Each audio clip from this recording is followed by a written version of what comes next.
Hi, this is Lou Ann Worley from Rock and Book Reviews, and I'm so happy to be here today with debut author Olivia Swindler. I understand you grew up in Washington. However, you also have visited family in Pennsylvania and in Montana. Yeah, so I grew up in Eastern Washington. I was born in Seattle, but moved to the east side of the state pretty young. But my mom is actually from outside of Pittsburgh, a little teeny town. So I grew up spending a good chunk of the summer on the East Coast in Pennsylvania.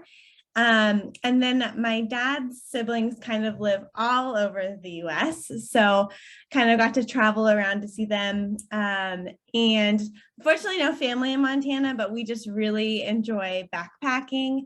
And there are some incredible national parks in Montana that we frequented a lot as a child. So I really am so thankful that I grew up getting to experience so much of the States. Did you get to go to any of the events and so forth? Yeah, so in my school, I grew up in Spokane, they did like a field trip where we went down to Oregon, and you can sleep in these little old wagons. And I thought it was the coolest thing. And you can see the ruts where they all went across, and it was so fun. I think I was like in the second grade, but I still remember that field trip. Yeah, actually, I've lived in the West all my life and made it to Montana very little, even though I have relatives there. So what are some memorable parts of your youth? Well, those adventures were really, really memorable. I think some of my favorite memories are going to my grandmother's house in Western Pennsylvania. So she lived on, we called it a farm, and she had various times either they were horses or cows, and all of my mom's siblings for the most part lived pretty close, and so all my cousins would come over and we'd sit by the pool. And I remember being really little and sitting on her front porch eating pierogies or whatever food my aunts were making, and watching thunderstorms roll in, and just being there with my cousins and my family. And I just absolutely loved those memories. My family is really, really close. I'm close with both sides of my family, and I feel so fortunate to have so many dear memories with my cousins, my Washington cousins. We would go to this lake every year that is freezing cold, Lake Chelan. It's glacier water. Vacationers be warned. I remember I was probably 10 the first summer that we went, and I jumped right on in, not realizing that the water was like 50 degrees, and it was terrifying. So I have so many memories that are just filled of spending time with my cousins and my aunts and my uncles and my family. I'm so grateful. And it sounds like you had a very happy childhood. Okay, when you were in college, you decided to go to France. Why France? Well, why not? So I was a French major in college, and I just really loved the idea of French culture. And I took a job after I graduated in Grenoble, which is in the southeastern corner of the country. So I live, like, I can see the French Alps from my window, which is incredible and so surreal. And I think what appealed to me when I was younger, I thought France was cool because of what I saw on TV, you know, the beautiful buildings and the baguettes and the people, and it just seemed so wonderful. And although that is very true, what keeps me in France is the culture and the pace of life. I mean, there's such a great emphasis on community. Meals last for hours because people want to spend time together. It's so intentional, and I love it so much here. So I've been here now for just over 5 years, and I'm so thankful to have made this place home. So is that the reason you moved to France, is because of your job? Yeah, because of my job. Yep. So I work in communications for a European nonprofit. And so I could live anywhere in Europe, but I choose to stay in France because I just really adore the culture and the people, and the pacing of life. It's just really lovely. In your debut novel, Cynthia starts a band. Mhm. Did you create those characters out of your imagination, or are they based on actual people you knew? For the most part, they're out of my imagination. I think there's, when I think about characters, it's so easy for me to pull personality pieces from people I've met along the way and kind of weave them together. So I wouldn't say that there's one person that's solely based on one person, but rather like I'll meet someone that does something really quirky and I'll incorporate that, or something that I think is really lovely and I'll work that in. And so they're not like one person per se, but it's a composite of people I've met or just people I would like to meet. I think it's interesting to think of the different types of people that there are in the world. And I think when you get to write, you can create people that you hope that you get the opportunity to meet someday. That gives you a lot of freedom, doesn't it? I know. Okay. Do you play a musical instrument? I can play a musical instrument in that I can play chords on the piano and I can play the ukulele, but not well. I wish I was musical, but I am really, really not. But in my dreams, I am. So did you ever want to create your own band? Yes. But I have a memory of being really small and in church and singing along to the songs, and my sister looking at me and saying, Olivia, do you think you have a good voice? And I said, not really. And she said, well, then why do you sing so loud?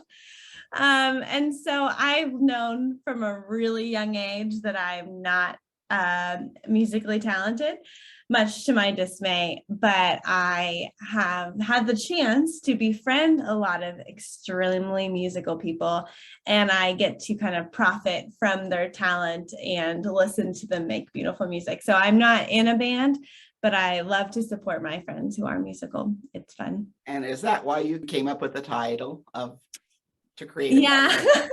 band? I think that to me, a band is not just something or a group that makes music. I think it's so much deeper than that, because when I think about wanting to be in a band, it's not just the allure of playing music and singing. It to me, it's this community of people that have stacked hands on something and said, we are doing this together. And together we get to create these things that are beautiful and that impact people and that could change someone's life. And I think that to me is the real appeal of a band, is the chance to be in that sort of community, people who are saying we're in this together and we're going to make music or whatever it might be together. And to me, that is something that is really important, and it's one of the defining characteristics in this book. And it's something that in my personal life, I try to create non-musical bands, groups of people who really stack hands on each other or on themselves and say,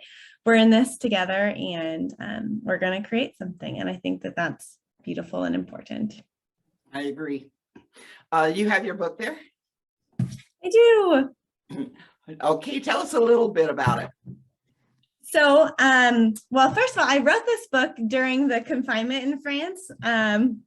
So that was I joked that it was kind of like France gave me a writer's retreat, because I was alone in my house for a couple of months. And I said, well, I guess I'll write a book now. And so that's where I started the book. And it follows a woman called Eleanor as she leaves her band. So Eleanor is America's pop star. She is in this group called Katanning, which is actually, the group name is named for the city next to where my mom grew up in Western Pennsylvania. Her and her bandmates are all from Katanning. So they name their band Katanning. And she decides to leave Katanning. And so the book follows in dual timelines, her life before and kind of the lead up to the day that she leaves, and then the day that she leaves Katanning, and kind of how she starts her life over as this woman called Cynthia, and really tries to find herself once again. So you have your other one completed, the next one in the series? Yes, well, France went back into lockdown. And so I decided, well, start writing another book. So It is in the same universe as Eleanor, but it is not necessarily a series. So Okay, it's separate.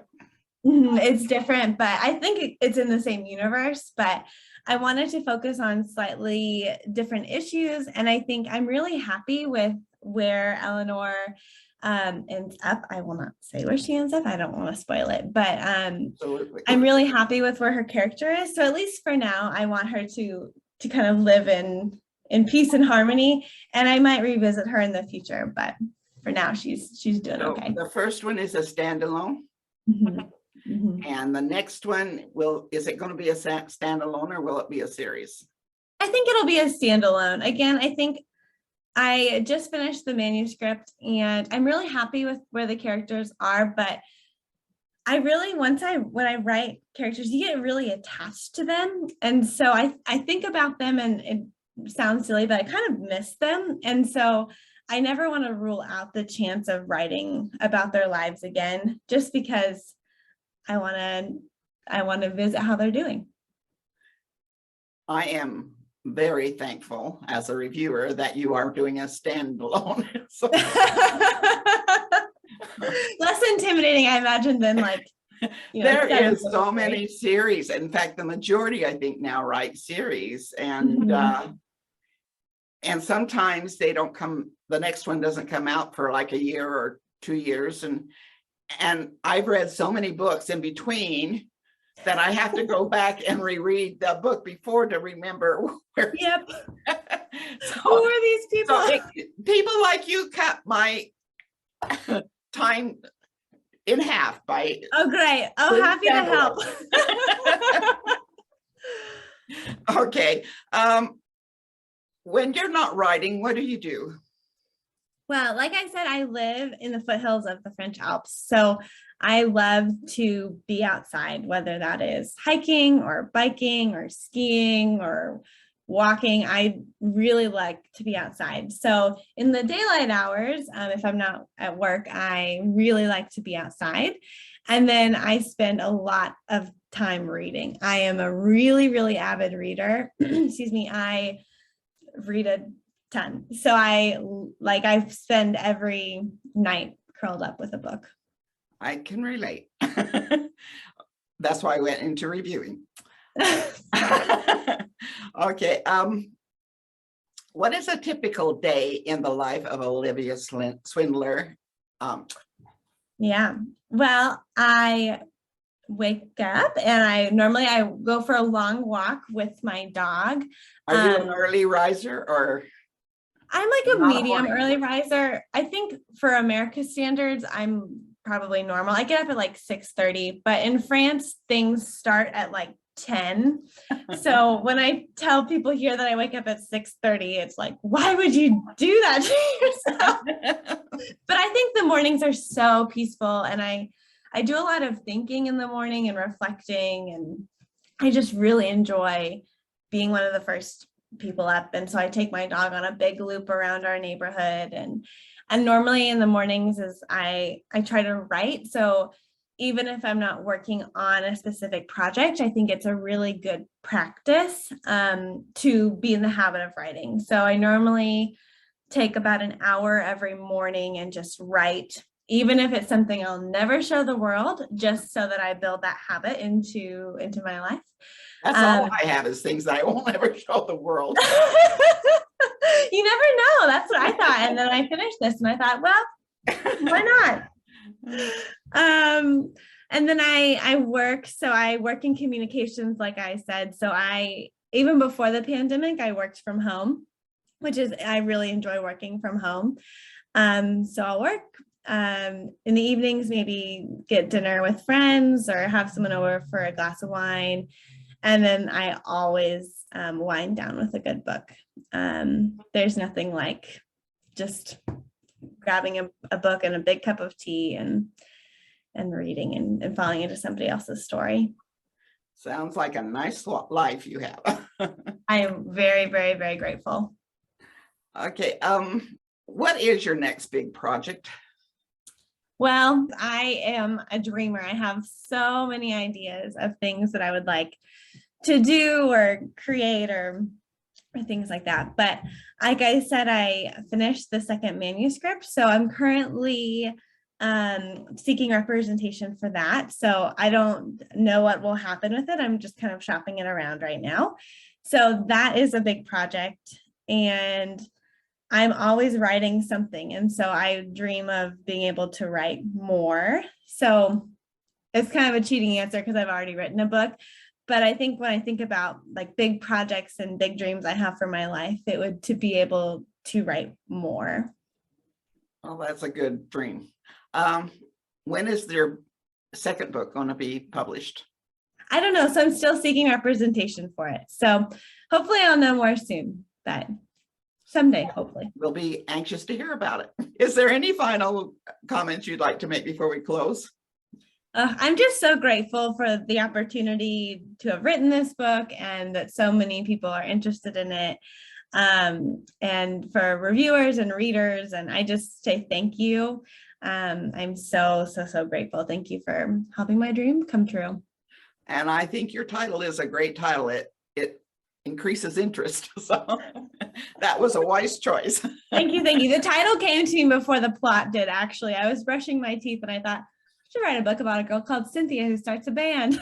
That is interesting to me how writers' minds go. I know it's not linear at all. I had the last sentence written before any of the rest of the book. So that's amazing. Okay, and it's been a delight speaking with you today, and we hope to get together again when you have your next book published. Yes. And for now, we'd like to encourage all of you to search the universe through books. Goodbye. Yes.